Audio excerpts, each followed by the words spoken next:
Assalamualaikum warahmatullahi wabarakatuh. Shalom, Om Swastiastu, Namo Buddhaya, salam kebajikan. Halo teman-teman semua, selamat pagi. Ketemu lagi nih sama gue Suga dan gue Miki di Sewaktu Podcast. Wah, hari akhir kita ketemu lagi sama teman-teman. Ya, mereka udah kangen deh sama kita. Kangen banget pastinya. Kita udah nyampe di episode berapa sih nih? Kemarin udah 1, Terus udah 2. Berarti sekarang 3 ya, 1, 2, 3. Nah, di episode 3 kali ini nggak pas. Tentunya pasti bahasanya nggak bakal kalah seru ya, dan nggak bakal kalah menarik dan nggak bakal jauh dari pariwisata. Ya tentu, karena kan kita tema tentang tourism education nih. Pasti kita bakal bahasnya suka-suka tentang pariwisata dong. Pasti. Gitu. Nah teman-teman, hari ini tuh kita bakal bahas soal future of tourism. Asik. Kayak pembahasannya berat banget gak sih future of tourism? Berat lah. Apalagi kalau bahas soal future nih teman-teman. Kan kita semua tahu ya, di masa pandemi kayak gini, sektor pariwisata itu tuh yang lagi paling yang terdampak juga lah gitu. Semua sektor hampir terdampak, tapi pariwisata juga terdampak. Nah, lu ngerasa susah nggak sih, Mike? Lagi pandemi susah, kayak gini. apalagi kan otak harus fresh, harus juga jalan-jalan ini Benar. di rumah terus ya kan. Benar. Apalagi kita sekarang bahasnya future, ditambah pandemi aja kita belum tahu ya kapan berakhirnya. Sampai kapan ada yang Terus mau bahas soal future lagi, kayak berat banget deh. Kayaknya untuk menjalani hari aja udah susah nih kita ya. Apalagi lu kalau gue lihat udah suram banget nih Mike kitanya, aduh. Kita ngobrol lama-lama lagi ya. Jadi kalau ngebahas ini kita tanya aja sama yang Ya kita perlu yang pasti bisa menjawab nih kegundahan kita. Kita udah punya narasumber di sini dari Dekan Fakultas Pariwisata Universitas Pancasila, Ibu Devi Rosa. Selamat pagi, Bagaimana kabarnya Ibu? Alhamdulillah. Yang penting sekarang ini sehat. Kan. Jadi gimana Ibu kesibukannya?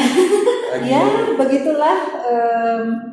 Tetap ke kantor beberapa kali dalam seminggu, nggak tiap hari sih syukurnya. Berarti ya. sebelumnya tiap hari sekarang agak dikurangin. Sekarang agak dikurangin karena ternyata klaster di perkantoran itu kan banyak banget ya. Tapi kalau di rumah ya tetap sibuk juga, meeting pakai Zoom. Apa ini Bu, tanaman hias kan sekarang lagi zaman tuh Bu. Iya, masak-masak Iya. Orangnya tuh saya kurang terampil kayaknya orang.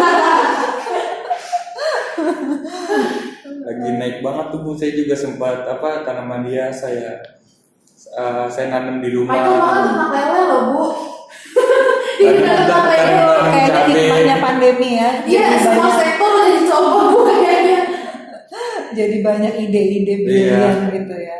Kayaknya memang di rumah tuh akhirnya memaksa kita tuh untuk kreatif jadinya ya Bu ya. Benar. Karena kalau enggak ya bosen gitu. Benar kan. Bu. Dan juga kan ditambah banyaknya pengurangan tenaga kerja seperti itu kan di masa-masa pandemi ini. Jadinya orang-orang ya akhirnya mereka untuk kebutuhan sehari-hari pun berusaha bertahan ya Bu ya. Betul sekali. Memang sangat prihatin lah situasi sekarang ini. Mudah-mudahan COVID World Tour-nya cepat berlalu ya dia. Jangan tur di bumi terus deh. Gantian kita lagi Bu ya, tur ya Bu. Iya benar. Saya punya pertanyaan nih Bu, apakah new normal menjadi langkah untuk membentuk pariwisata yang baru Bu di masa depan nanti? Pariwisata yang baru ya. Jadi memang si pandemi ini, si new normal ini tuh membawa banyak hikmah, antara lain kita jadi berpikir ya, gitu, berpikir. Karena ada indikasi juga si virus ini tuh sebetulnya sebagai akibat salah satunya dari perubahan iklim, gitu. Jadi ya yang pasti mungkin setelah ini hikmahnya semua pihak harus melaksanakan pariwisata mungkin secara lebih bertanggung jawab ya. Ya yang bepergian bertanggung jawab juga gitu kan. Terus kalau ini tentang climate change akhirnya mungkin memang naik pesawat yang jauh-jauh tuh mesti kita pikirin ya, walaupun sih kita orang pariwisata pasti pengennya pergi gitu kan. Tapi mungkin harus ada upaya-upaya lain, misalnya emisi karbon tinggi tapi kita juga reboisasi, penghijauan itu juga semakin digalakkan bukan semakin ditinggalkan gitu kan.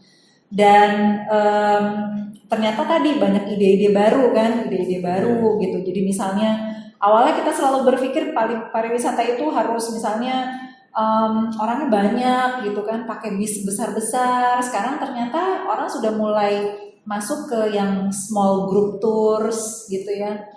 Terus lebih ke arah kualitas daripada kuantitas orang, terus lebih ke arah mengatur wisatawannya. Ternyata kita bisa sih ketika kita terpaksa seperti ini, ya kita bisa. Dan ternyata masalah ekonomi itu, penghasilan dari pariwisata itu bukan yang paling nomor satu. Ternyata kita pasti semuanya menyadari itu sekarang ya, gitu kan. Nah, ya itu jadi banyak sih yang hadir dengan ide-ide baru gitu ya. Misalnya ada bus tour di Jogja gitu.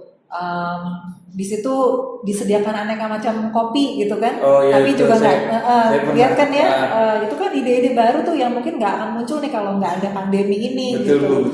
Di dalamnya ya tetap protokol kesehatan, kalau keluarga ya boleh agak dekat-dekat sedikit duduknya gitu. Terus virtual tour juga kita nggak pernah kebayang ya. Iya. Kita ikutan virtual tour tentang Labuan Bajo, tentang Komodo, bahkan tentang New York ada yang bikin gitu kan.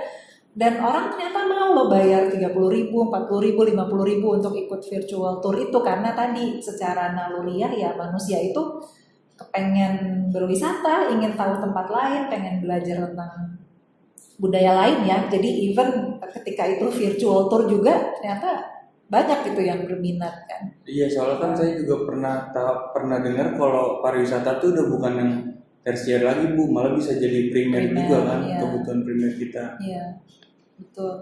Terus kan tadi juga ngebahas pariwisata mass tourism tuh. Kira-kira masih mungkin nggak sih Bu dilakuin di masa new normal seperti ini? Nah, ini dia. Ketika kita bilang mass tourism, mungkin sekarang pertanyaannya seberapa mass nih ya gitu. Iya. Mungkin memang tidak semua tempat cocok sama small group tours. Taruhlah misalnya Disneyland gitu. Disneyland kan buka lagi nih. Kemarin kan sempat tutup ya, di Jepang tutup, di Amerika tutup gitu kan. Nah sekarang mereka buka lagi tapi dengan kapasitas yang kurangin. Jadi misalnya seharinya tadinya misalnya 5.000 pengunjung, sekarang jadi dipotong gitu ya Bu. jadi 2.000 pengunjung saja misalnya gitu. Terus Ancol sama Ancol di Jakarta nggak usah jauh-jauh deh, udah buka juga kan kalau nggak salah semenjak Juni kemarin ya. Nah itu ya dia melakukan pembatasan. Memang sih mungkin dari segi profit perusahaan pasti akan berkurang. Tapi untuk kebaikan semua orang, jadi artinya dia punya win-win solution ya, solusi yang win-win. Karyawannya masih tetap bisa digaji, tidak perlu di PHK, tapi juga bisa menerima wisatawan. Ya memang harus diatur gitu. Macam-macam caranya sih. Sekarang nggak bisa beli tiket lagi on the site kan, harus online. Terus udah gitu kalau udah batas tertentu ya mereka udah nggak jual lagi tuh tiketnya gitu. Terus ya distancing segala macam itu dilakukan karena si pengunjungnya itu butuh rasa percaya juga kan. Mereka juga pengen berwisata tapi mereka perlu rasa aman juga gitu. Ada satu lagi tentang mass tourism, mungkin ini nggak mass banget ya, Borobudur. Jadi Taman Wisata Candi Borobudur itu sudah membuat protokol sendiri nih gitu. Bahkan itu kita bisa akses kok ada, jadi kita bisa download ya. Nah sekarang sepertinya win-win solutionnya malah bagus untuk pelestarian gitu. Karena tidak ada pengunjung Candi Borobudur yang boleh naik tanpa guide gitu. Dan naiknya bukan ke candinya ya, jadi hanya di pelataran. Jadi sudah masuk zona 1, zona inti, tapi nggak boleh naik ke candinya gitu. Dan kalau dulu kan mungkin kebanyakan orang misinya cuma mau naik sampai atas terus selfie gitu kan. Kalau sekarang bludak banget benar itu. Ya, kalau sekarang tuh dengan harus pakai guide, dibatasi 20 orang, pengunjungnya malah kesempatan belajar kan sebetulnya. Betul. Kesempatan belajar. Kalau tadinya mungkin nggak terlalu care apa sih sejarahnya, kalau sekarang ya dipaksa lah gitu, dan ada waktunya. Jadi nanti dibawa turun lagi, ganti grup berikutnya gitu. Jadi tetap sih bisa Peminatnya sampai tetap banyak juga ya, Bu? iya, tetap bisa 1000-an lebih orang perharinya, tapi dengan cara diatur tadi itu. Berarti emang punya strategi yang Betul, khusus banget strateginya ya, Bu? itu strategi visitor management itu. Oh. Jadi harus tahu dulu carrying capacity maksimal kita bisa berapa orang nih sehari, dan gimana cara ngaturnya, flow-nya gitu kan.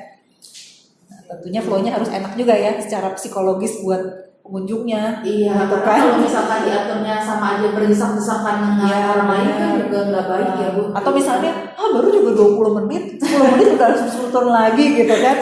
nggak rasa apa-apa Iya, jadinya. jadi kayaknya memang ilmunya kita justru sedang bisa sekali diaplikasikan gitu ya. Bahkan jadi untuk semua sektor juga ya Bu. Iya, hal-hal benar. terkait visitor management ini ya Bu. Iya. Kalau di mall aja kan sekarang ada beberapa mall yang jalannya searah-searah ya. Iya. Jadi betul. kalau sini ada voidnya gitu bolong, ini arah sini, ini arah sana, nggak ketemuan. Terus masuk mall pakai QR code dulu gitu ya. Jadi ternyata manusia itu kalau pas ketemu situasi seperti ini ada aja kok jalan keluarnya gitu kan. bisa bertahan. Bisa ya, Bu, ya. bertahan. Di resto-resto juga begitu, Bu. Dijarak-jarakin, duduknya nggak bisa depan-depan, harus Iya. samping-sampingan kayak Agak gitu. menyerong. Iya, Ah. iya. Terus satu meja juga Ditandain. nggak disambung. Iya. Hmm. Iya, jadi kalau saya sih mungkin kalau kembali ke arah yang lebih mungkin filosofis ya, kayaknya memang nafsu-nafsu keserakahan manusia itu sekarang saatnya Iya.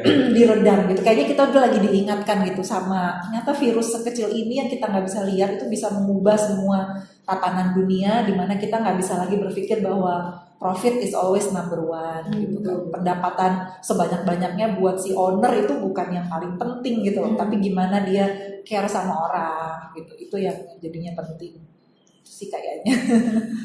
Lalu berarti pariwisata yang akan datang kira-kira akan terancam apa?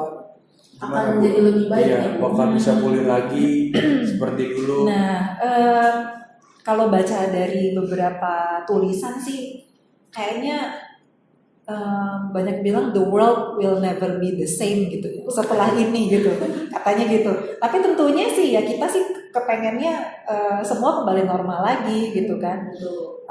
Dan untuk tapi mungkin untuk jangka panjang ya tadi nafsu-nafsu bahwa profit selalu nomor satu itu kita sudah dapat pelajaran nih sekarang bahwa ternyata itu bukan yang paling penting loh gitu kan, bahwa ternyata kesehatan tuh yang paling penting gitu.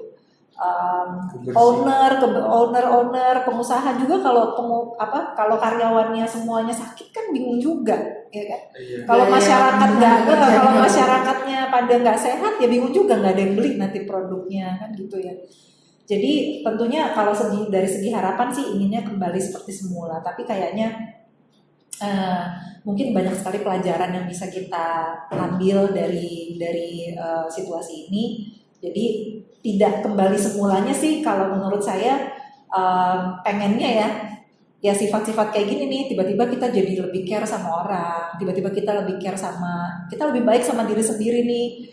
Kita ingat bahwa kita harus berjemur gitu ya, bahwa kita tuh harus olahraga, makan yang bergizi. Mungkin kita juga kurang baik juga sama diri kita sendiri dulu kan, kita ngebiarin diri kita misalnya begadang sampai malam gitu ya. Kalau Ternyata mahasiswa kayaknya nggak bisa deh kalau begadang.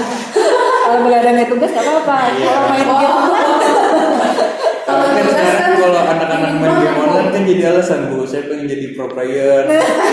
Gitu, Bu. bener juga, itu profesi zaman sekarang ya, yang nggak Iya. pernah saya pikirin tuh dulu waktu saya muda. Itu mungkin karena dampak corona juga, Bu, bisa jadi kan, jadi muncul profesi baru. Iya, bisa jadi, benar juga. Sekarang bahkan ada MC perkawinan online gitu Wah, ya. gimana? Iya, benar. Jadi MC tapi online, terus ada event organizer party tapi online gitu, birthday party tapi online gitu tuh kayaknya. Mungkin kalau itu saya bisa bayangin, Bu, tapi kalau nikahan online saya agak kurang Jadi ini bisa. MC-nya aja yang di luar Oh. gitu. Jadi MC-nya tuh di mana gitu, di rumahnya sendiri gitu kan. Kan kadang-kadang MC misalnya kalau bahasa Jawa nih upacaranya kan perlu MC yang khusus juga. Iya. Tuh. Jadi si MC ini di rumahnya yang nikah ya di Yang situ nikah di gitu, di tempat, tempat gitu kan, dianya nggak ada di situ gitu, tapi dia ada pakai Zoom atau pakai Google Meet Keren gitu. juga ya. Gak kebayang ya Bu, zaman dulu kita begitu Iya, sebelum ada. saya tahu karena ada teman saya yang MC dan dia udah mulai belajar nge-MC online itu tadi. Oh, Cuma mungkin dari konsumen juga ya Bu yang dari konsumen request juga ya, yang minta. request, iya. Seperti itu. Jadi keahlian baru sih ya sepertinya. MC tapi online.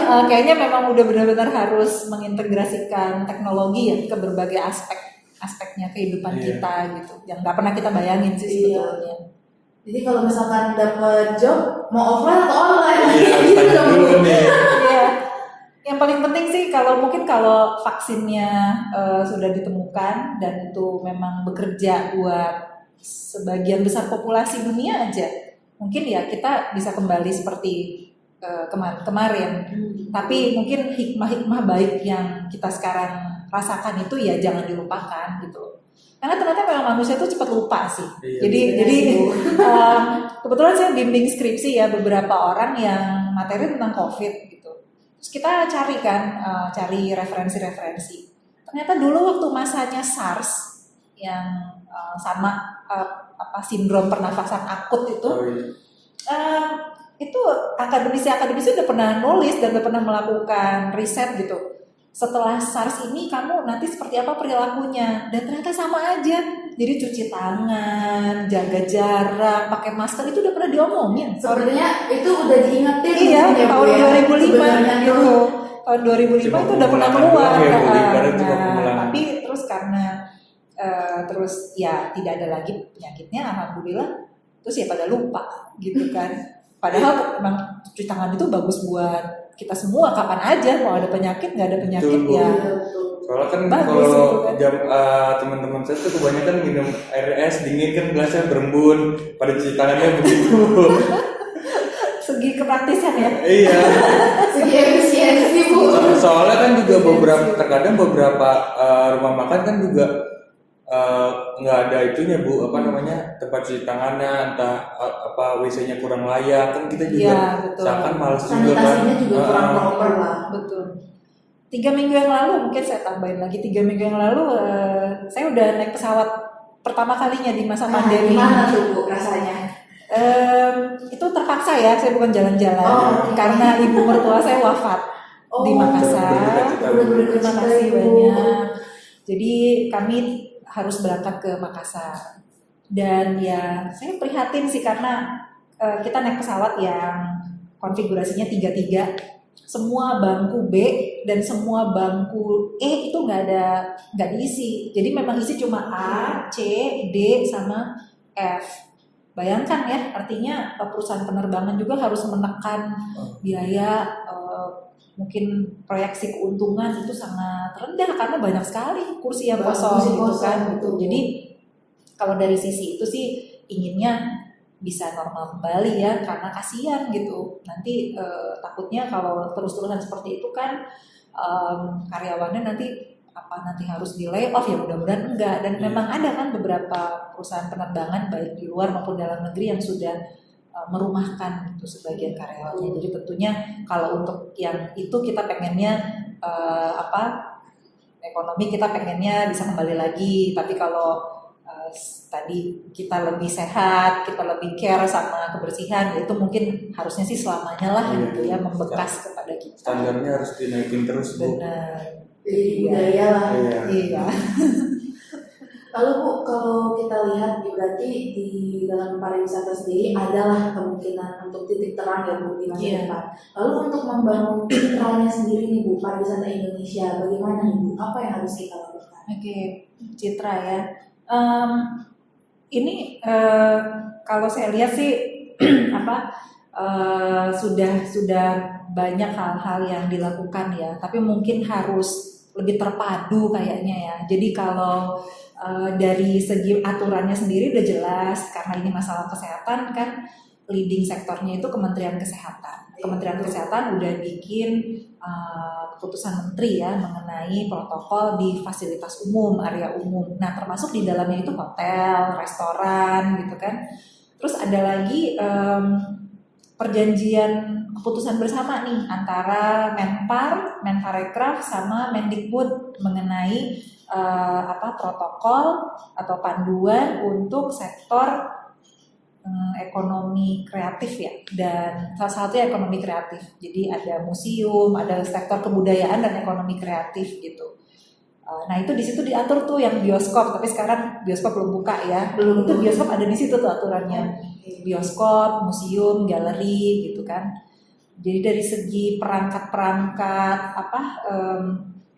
aturan sih sudah mulai muncul ya, dan mudah-mudahan cepat orang-orang cepat disosialisasikan gitu kan. Dan ternyata industri kita juga aktif ya, ada restoran yang bikin sendiri, ada PHRI ya, Perhimpunan Hotel dan Restoran Indonesia yang sudah bikin guideline juga, organisasi besar kayak Ancol gitu udah bikin juga kan. Bahkan di sektor ekowisata, Indonesia Ecotourism Network itu sudah bikin adaptasi pengelolaan ekowisata dan desa wisata di masa COVID gitu. Jadi kalau punya homestay itu gimana gitu. Kalau guided tour di hutan itu seperti apa gitu kan. Nah, jadi mudah-mudahan kalau ini disosialisasikan ke pasar, citra Indonesia sebagai destinasi yang care dan tetap berhati-hati untuk melakukan kegiatan pariwisatanya bisa tertanam di mata para ini ya. Yang jadi PR sebetulnya masyarakatnya nih. Mungkin kalau dari pemerintah sudah banyak ya aturan-aturan. Nah kalau masyarakat di lapangan gak mendukung, ya susah gitu loh. Iya, karena juga, jadinya aturan sih banyak gitu kan, pedomannya udah banyak, protokol udah banyak, tapi masyarakatnya pas kehidupan sehari-hari nggak seperti itu kan bisa ini juga ya, bisa merusak citranya juga gitu kan. Betul. Bahkan kayaknya mungkin yang responsif sampai brandingnya sedikit diganti secara kontekstual tuh Indonesia kali ya. Dari Wonderful Indonesia kan sekarang sedang berubah ya, kalau lihat acara-acara Kementerian Pariwisata dan Ekonomi Kreatif sekarang namanya Thoughtful Indonesia. Thoughtful Indonesia gitu. Jadi katanya sih ini sementara aja, respon bentuk empati gitu kan, menunjukkan bahwa pariwisata kita dilakukan dengan hati-hati lah, dengan penuh pemikiran gitu. Makanya thoughtful tadi gitu. Iya sih, emang harus saling bersinergi. Bersinergi gitu. Jadi nggak cukup cuma pemerintah aja kalau kayak gini. Kita sebagai masyarakat juga harus patuh dan harus menunjukkan bahwa kita bisa loh hidup di new normal ini. Gitu. Lalu kalau misalkan kita udah bicara untuk destinasi wisata ya Bu, pasti kan mungkin teman-teman juga yang di rumah ini sebenarnya tuh udah pengen banget nih Bu, entah ke pantai kah, wah lu pasti juga udah gatel banget kan, udah pengen jalan banget tuh. Apalagi lu ini kan kesibukannya supporter yang orang-orang itu ya. Iya udah kangen supporter banget bola, udah pengen Bu. keliling aja dia. Nah, pasti kan orang-orang tuh selalu bertanya-tanya ya, Bu, kapan sih akan berakhir, kapan ini akan berakhir. Sebenarnya tuh udah ada penelitian tuh data yang bisa menjawab gitu. gitu. Nah, ini kalau masalah data nih macam-macam nih, karena soalnya emang masih skenario-nya kan macam-macam juga. Jadi skenario dari pergerakan kurvanya ya. Ada yang bilang kita bisa berakhirnya turunnya itu nanti Oktober gitu kan. Amin. Ada bilang Desember. Ya kalau saya sih benar-benar lebih cepat lebih baik ya. Ya kalau bisa besok ya Bu. Iya, udah kangen juga ngajar di depan kelas gitu kan ya. Nah itu. Jadi ya mudah-mudahan paling lambat Desember lah ya. Tapi saya belum tahu lagi data terakhir ya.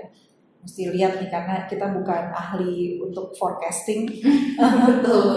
Tapi kalau yang waktu itu sih di forecast sih begitu, ada 2 skenario gitu. Dan mudah-mudahan kalau misalnya Desember awal tahun depan sudah ada vaksin, mungkin sudah bisa lebih lega lah gitu ya gitu. Dan vaksinnya mudah-mudahan terjangkau ya. Betul Bu, kasihan juga kan kalau yang misalnya mahal kan yang ekonominya kurang mampu. Gitu.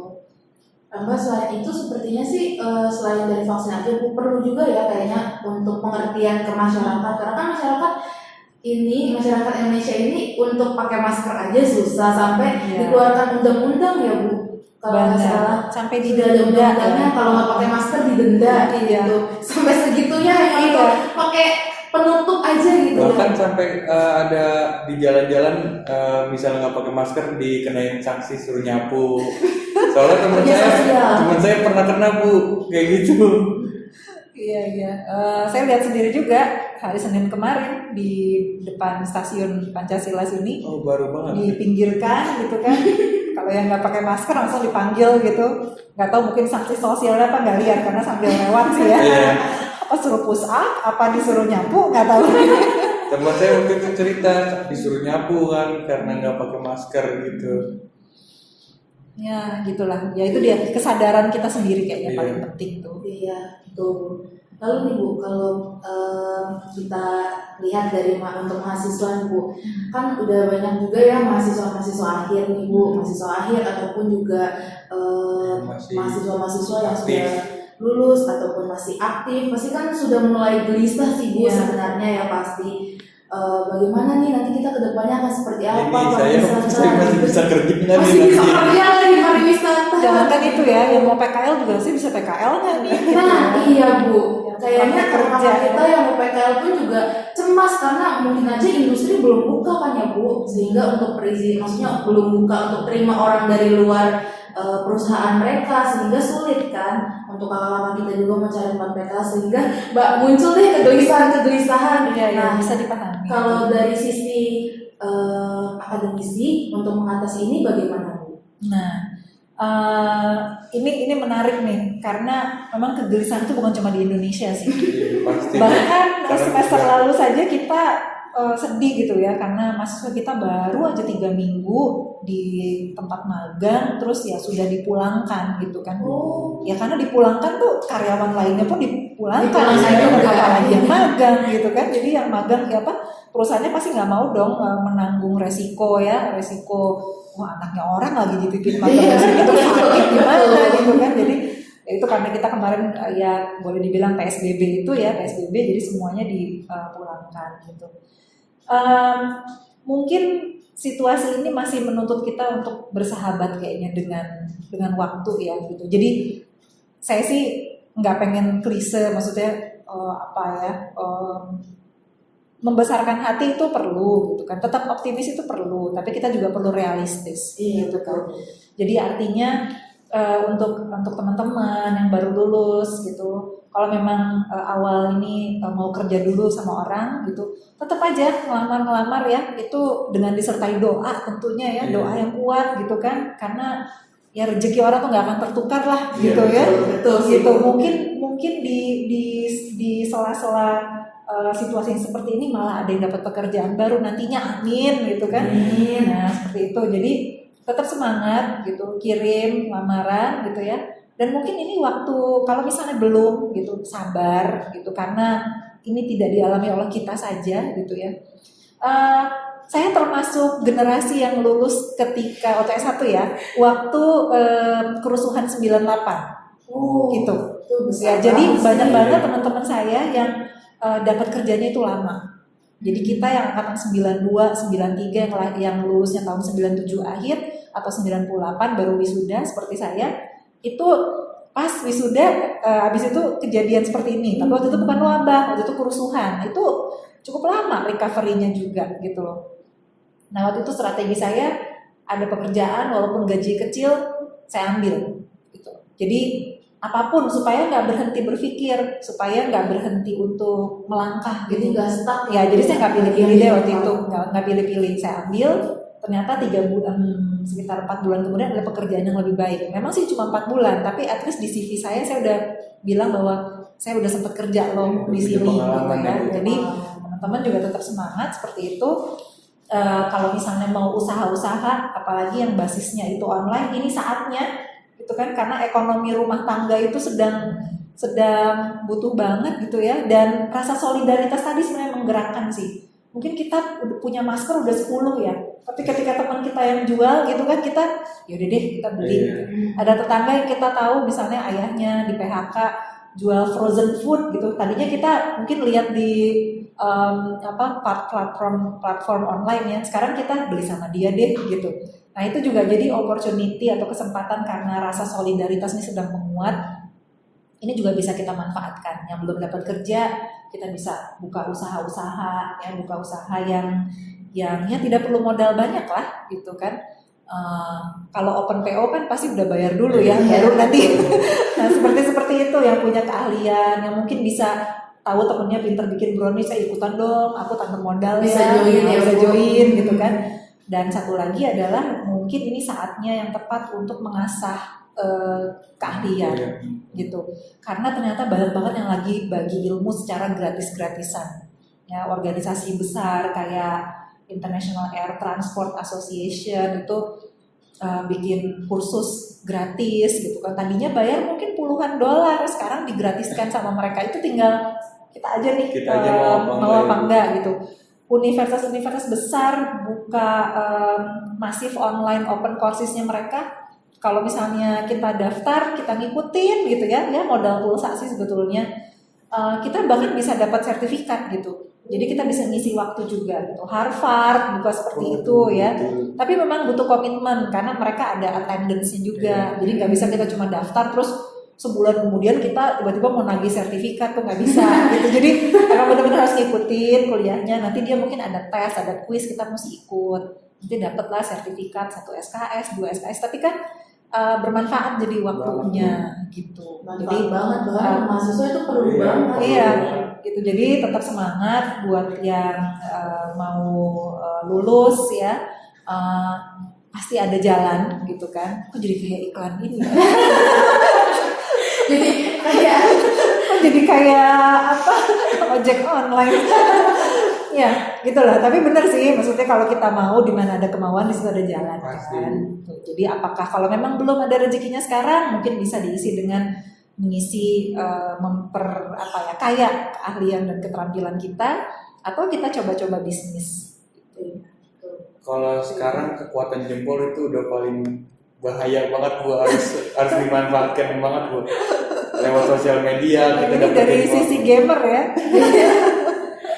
Seringan itu Bu, kalau main game, tapi tetap harus belajar, harus terus Bu. Betul. Karena dari game aja bisa dapat duit juga Bu sekarang Bu. Iya.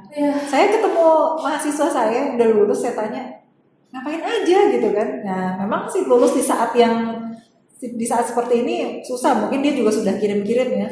Saya ikut turnamen Bu. Saya pikir turnamen apa? Atau ya turnamen game online. Saya pikir turnamen apa gitu, olahraga apakah gitu kan, apa lari, tapi kan lagi gak ada event ya sekarang gitu.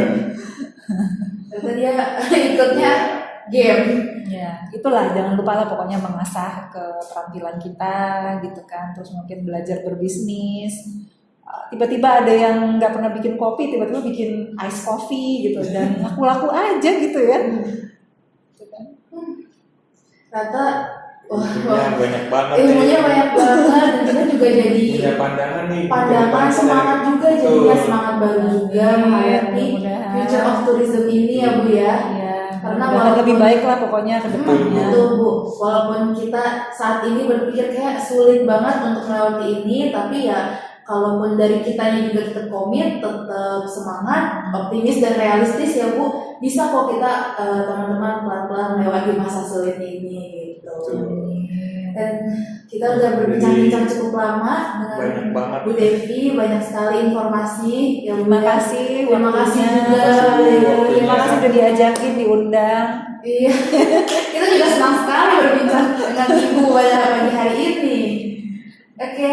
Udah di penghujung waktu nih, sayang banget. Dan tentu saja ya kita nggak selesai di sini, Mike. Kita masih ada episode selanjutnya nih. Ada itu. Sukses, pokoknya sukses.